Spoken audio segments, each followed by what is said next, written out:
தீவிர வாக்காளர் திருத்த பட்டியல் இவங்க பொறுப்பாளராக இருக்கிறாங்க. இன்னைக்கு தமிழ்நாட்டில் ரிவ்யூ மீட்டிங் பண்றாங்க. பாரதிய ஜனதா கட்சியினுடைய தொண்டர்கள் தமிழ்நாட்டில் 68,000 பூத்திலையும் மிக ஆர்வமாக பொதுமக்களோடு இணைந்து தீவிர வாக்காளர் திருத்த பட்டியலுக்கான வேலையில் ஈடுபட்டு இருக்கிறாங்க. அது முழுவதும் இன்னைக்கு ரிவ்யூ பண்ணியிருக்கிறாங்க. அதே நேரத்தில் எத்தனையோ போலி வாக்காளர்களை நம்ம கண்டுபிடிச்சிருக்கிறோம். அதையும் கூட இன்னைக்கு நம்முடைய தலைவர்கள் திரு தருண்ஜுக்கு அவங்க கவனத்துக்கு கொண்டு வந்தாங்க. நிறைய இடத்துல ஆளும் கட்சி திராவிட முன்னேற்ற கழகம் தன்னுடைய அதிகாரத்தை தவறாக பயன்படுத்தி BLO கையில் வச்சுக்கிட்டு சில வேலைகள் செய்கிறாங்க. அதையும் அவருடைய கவனத்துக்கு கொண்டு வந்திருக்கிறாங்க. நாங்கள் தேர்தல் ஆணையத்தை எப்பொழுதும் நம்புகின்றோம். அவர்களை நம்பி தொடர்ந்து நாங்கள் கம்ப்ளைண்ட் கொடுக்குறோம்.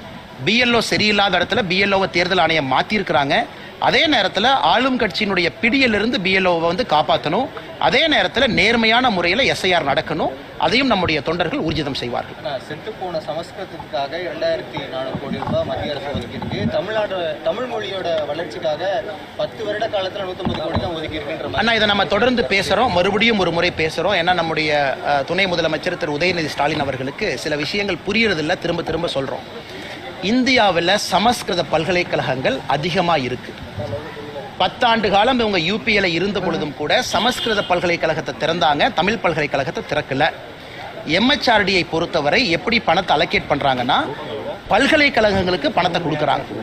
தமிழ் பல்கலைக்கழகத்தை தொடர்ந்து நாங்கள் திராவிட முன்னேற்ற கழகத்திட்ட சொல்றோம், MHRD பேசி புதிய தமிழ் பல்கலைக்கழகத்தை திறங்க, பீகாரில் திறங்க, கவுஹாட்டியில் திறங்க, டெல்லியில் திறங்க. பல்கலைக்கழகங்களே திறக்கப்படாம நம்முடைய துணை முதலமைச்சர் வாயால வட சொல்றாரு. அதிகமான சமஸ்கிருத பல்கலைக்கழகங்கள் முதல்ல இருந்து இருக்கு. நாம எதையும் திறக்கல.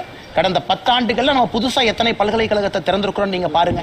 காங்கிரஸ் ஆட்சி காலத்திலிருந்து இருக்கக்கூடிய சமஸ்கிருத பல்கலைக்கழகங்கள் தமிழை விட அதிகமா இருக்கு. அதனால் நிதி அதிகமா போகுது.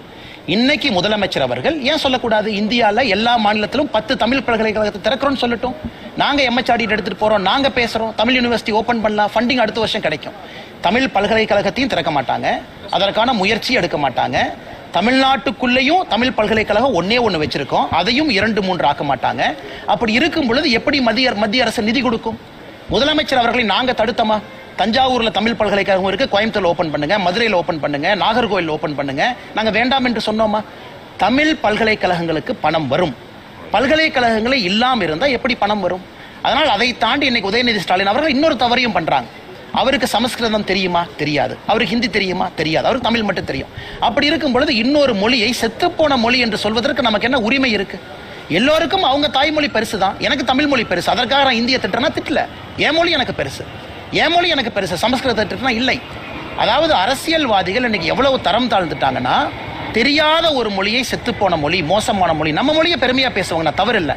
அதுவும் வந்து ஒரு சத்திய பிரமாணம் எடுத்து ஒரு பதவியில் இருக்கக்கூடிய துணை முதலமைச்சர் சான்ஸ்கிரிட் இஸ் a dead languageன்னு சொல்றாங்கன்னா அது வன்மையாக கண்டிக்கத்தக்கது. எந்த மொழியும் செத்த மொழி கிடையாது.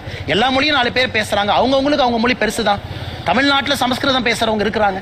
அதனால் எவ்வளவு வன்மையான ஒரு பார்வையோடு துணை முதலமைச்சர் இருக்கின்றார்கள் என்பதற்கு இது ஒன்றே சான்றுங்க. ஆனா இன்னைக்கு திராவிட முன்னேற்ற கழகம் தருண்சுக்கு அவர்கள் இன்னைக்கு பல மாநிலத்தில் தேர்தலை பார்க்கறாங்க. அவரே சொல்றாங்க, எல்லா மாநிலத்திலும் பாரதிய ஜனதா கட்சி பீகார்ல நம்ம என்ன செஞ்சிருக்கோம்னு சொல்லி ஓட்டு கேட்டோம். ஆனா தமிழ்நாட்டில் DMK கட்சி 5 வருஷம் என்ன செஞ்சிருக்காங்கன்னு சொல்லட்டுமே.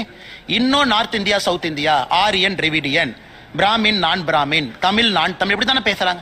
4 ஆண்டுகளாக என்ன வேலை செஞ்சீங்கன்னு சொல்லுங்க. மக்கள் ஓட்டு போட்டு நாங்க ஏத்துக்கிறோம். அதனால் எந்த வேலையும் செய்யாதனால எலெக்ஷன் வந்த உடனே மறுபடியும் டெல்லியை நோக்கி படையெடுக்கிறாங்க. Delhi, Tamil Nadu, north, south, Aryan, Dravidian, Punjab, Tamil Nadu. இந்த முறை தமிழக வாக்காளர்கள் இதை ஏற்றுக்கொள்வதற்கு தயாராக இல்லை. இதையெல்லாம் நிராகரிக்க போறாங்க. இதுவரை முதலமைச்சரோ துணை முதலமைச்சரோ வாயை திறந்து அவங்க செஞ்ச சாதனையை இதுவரைக்கும் சொல்லவில்லை என்றாலே தெரியுது இந்த எலெக்ஷனை எதிர்கொள்வதற்கு அவர்கள் பயப்படுகின்றார்கள். सर वो आदमी बोला उदयनिधि स्टालिन जी, संस्कृत डेड लैंग्वेज है. मैं बोल रहा हूँ इलेक्शन समय में किस इलेक्शन समय में north south Aryan Dravidian same drama इधर चल रहा है. Sir last time Udhayanidhi Stalin Hindu religion का डेंगू. वो मंद बुद्धि बालक है, मंद बुद्धि बालक जो வளராத பையன் அப்படிங்கிறாரு. जो वे ऑफ लाइफ वर्ल्ड का बेस्ट वे ऑफ लाइफ है, जो सिविलाइजेशन वर्ल्ड का बेस्ट सिविलाइजेशन है, अगर उसको वो डेड दिखता है, डेंगू दिखता है, तो उसकी मनोस्थिति का खराबी है. तो उनको चाहिए कि या तो इटली का जो चश्मा उन्होंने राहुल गांधी से लेकर डाला है वो बदले या अपना मेडिकल कराएं. தமிழ் மொழிபெயர்த்தரங்கன்னா உலகத்தினுடைய இன்னைக்கு ரொம்ப த்ரைவிங்கா ஆரோக்கியமா இருக்கக்கூடியது இந்து மதம். யாருக்கும் எதிரான மதம் இல்லை. அந்த மதத்தை பார்த்து டெங்கு கொசுன்னு சொல்றாருன்னா அவர் போட்டிருக்கிற கண்ணாடி போட்டிருக்காருன்னா அது ராகுல் காந்தி கொடுத்துருக்கக்கூடிய இட்டாலி கண்ணாடி. அந்த கண்ணாடி மாத்திட்டு இந்திய கண்ணாடி போட்டாவே எல்லாம் சரியா தெரியும். கண்ணாடி அவர் மாத்தணும் அப்படிங்கிறார். நெல்லுக்கான கொள்முதல் ஈரப்பத அளவை உயர்த்தல தெளிவா சொல்றாங்க. நம்முடைய தஞ்சை மாவட்ட பகுதி டெல்டா பகுதி விவசாயிகள் புரிந்து கொள்ள வேண்டும். எப்பொழுதுமே பாரதிய ஜனதா கட்சி மோடி ஐயா உங்க பக்கம் இருக்கிறாங்க.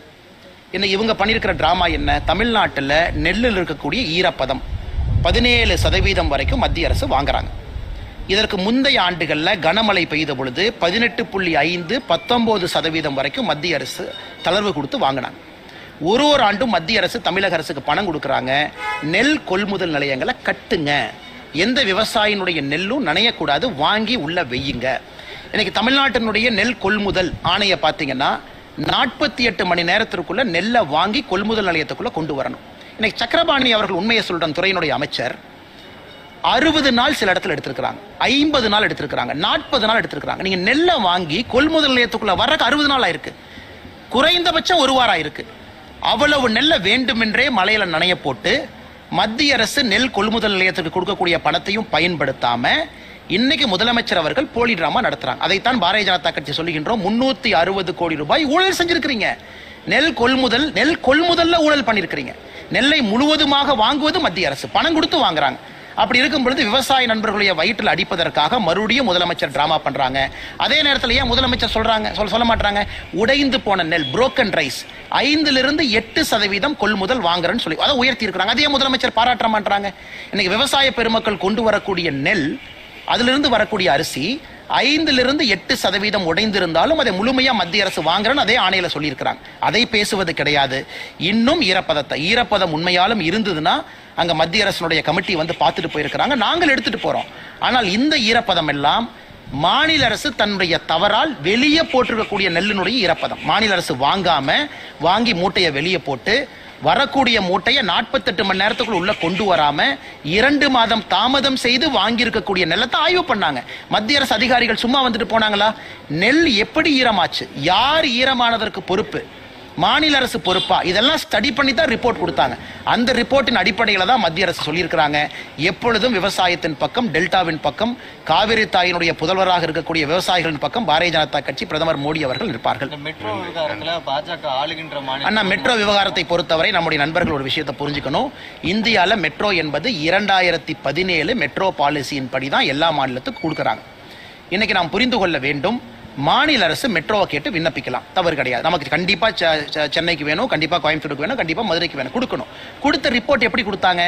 2022 கொடுத்த ரிப்போர்ட்ல 2011 பாப்புலேஷன் டேட்டா போட்டாங்க. வேறு மாநிலங்கள் என்ன பாப்புலேஷன் டேட்டா கொடுக்குறாங்க?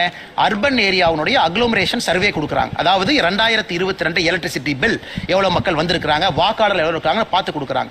வேண்டுமென்றே தவறான ஒரு விவகாரத்தை 2011 டேட்டாவை கொடுக்குறாங்க.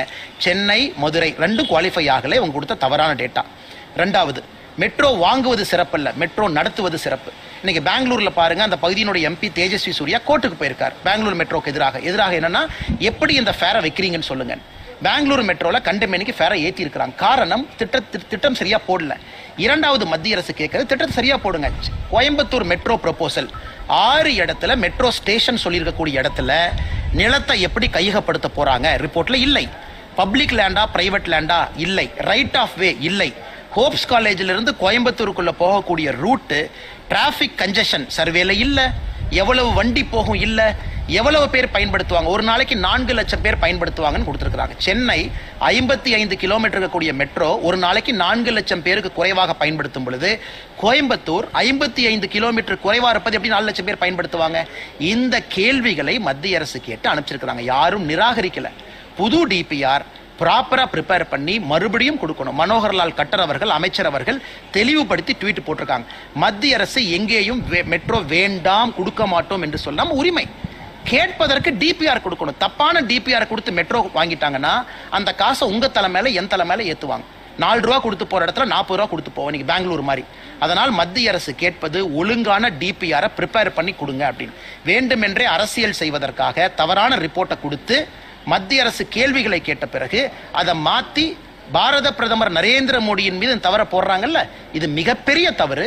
அவர் எடுத்திருக்கக்கூடிய சத்திய பிரமாணத்துக்கு எதிரானது. அதுவும் பிரதமர் வர்ற அன்னைக்கு பொய்யான ஒரு ட்வீட்டை போடுறாங்கல்ல, இது மன்னிக்க முடியாத குற்றம். छोटे छोटे जूनियर स्टालिन का गलती है. असल में जूनियर स्टालिन जो बीच साइड पे विदेशी दोस्तों के साथ इवनिंग बताते हैं ना, उसका असर है उनकी भाषा पे. பாப்பா, நன்றி.